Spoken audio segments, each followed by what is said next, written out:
I wish to recognize and appreciate the over 290 local exhibitors and 70 international exhibitors from China, Rwanda, Tanzania, Pakistan, South Africa, India, Egypt, and Sudan, among other countries. A recent report published by New World Wealth in conjunction with Mauritius Afri-Asia Bank ranked Nairobi as the 6th wealthiest city in Africa, closely following Durban and Cape Town in South Africa, Cairo in Egypt, Lagos in Nigeria, and Johannesburg in South Africa.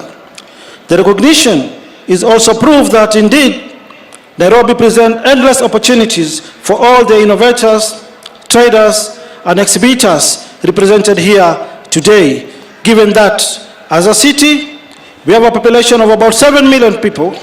That presents a huge market and labor pool for any discerning enterprise. Your Excellency, I would like to assure you that the agriculture sector at both levels of government continues to make interventions that are taking innovative technologies closer to our farmers and upcoming industrialists. This, we believe, will keep transforming the way agriculture is done in this country. Further, thanks to your government commitment to this sector, the just concluded population and housing census included for the first time in Kenya's census history an agriculture census model. Once the data is analyzed, it will provide the agriculture sector with a framework against which our agriculture digitization strategy will be based to enable more innovations and technology use. We are therefore headed in the right direction. Kenya has a demonstrable track record of promoting technology and innovation across the full scope of economic activities. We are now seeking to embed this tradition of innovation and excellence within the agriculture and trade sectors. The policies, programs, and initiatives that promote innovation and technology in agriculture and trade in Kenya are on show here today. And in that regard, I will highlight 3 important areas in which we are leveraging on innovation and technology to boost agriculture and trade. Firstly, is our universities and research institutions that are providing leadership in developing new varieties of high-yield, drought-tolerant crops that are able to prosper in a variety of climatic conditions, while at the same time exhibiting a high degree of pest and disease resilience. We project that these advances in biotechnology, achieved without compromising the natural state of our ecosystems, will boost our agricultural output and food security. Secondly, we have endeavored to strengthen quality and safety standards to ensure that our agricultural products meet the highest international standards.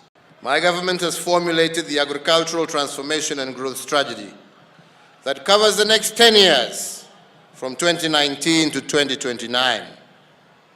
The strategy is focusing on 3 key outcomes, which are, firstly, to increase smallholder farm incomes, secondly, to increase production and value addition through agro-processing, and thirdly, to build household resilience to food security and climate change.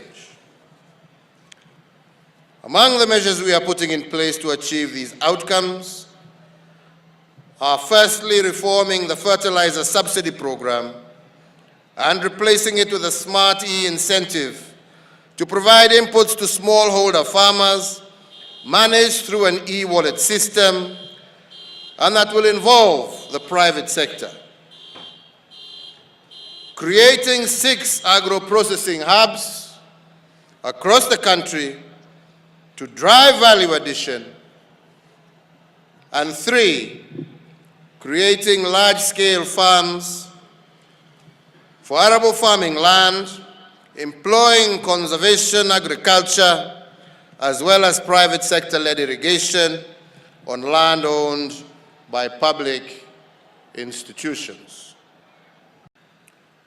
It is important to note that the average age of a Kenyan farmer is 59, while the average age of the Kenyan consumer is 17 years old.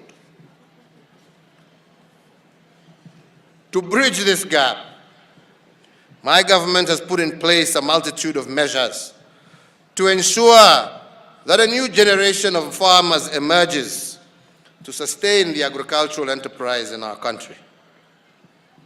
In order to foster the participation of the youth in agriculture, my government has prioritized the creation and adoption of programs that ease access to land, financing, mechanization, and knowledge among our youth. An example of this is the capacity building program that we agreed with the government of Israel that has seen over 300 of our youth undergo a rigorous trainer of trainers program since the year 2016. Furthermore, my government has continued to promote access to agricultural training, technical, vocational, educational training, learning opportunities under the Comprehensive Africa Agricultural Development Program. Indeed, over the past 5 years, this initiative has led to the development and approval of more than 44 competency-based curricula for agricultural middle-level colleges in selected key value chains such as dairy, horticulture, poultry, aquaculture, and agri-entrepreneurship.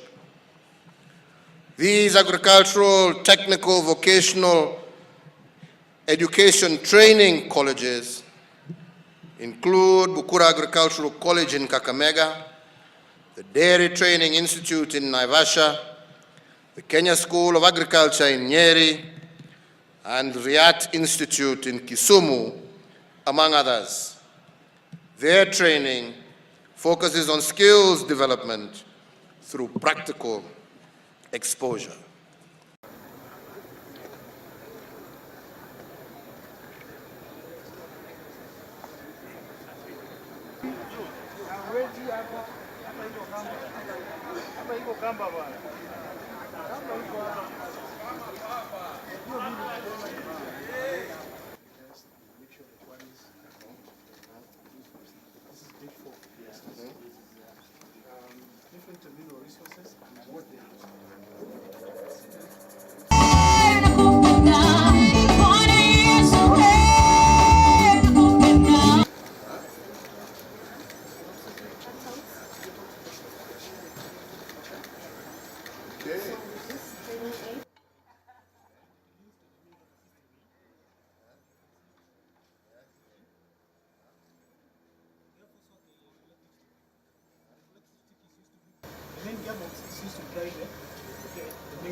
During rotation, it is normally used to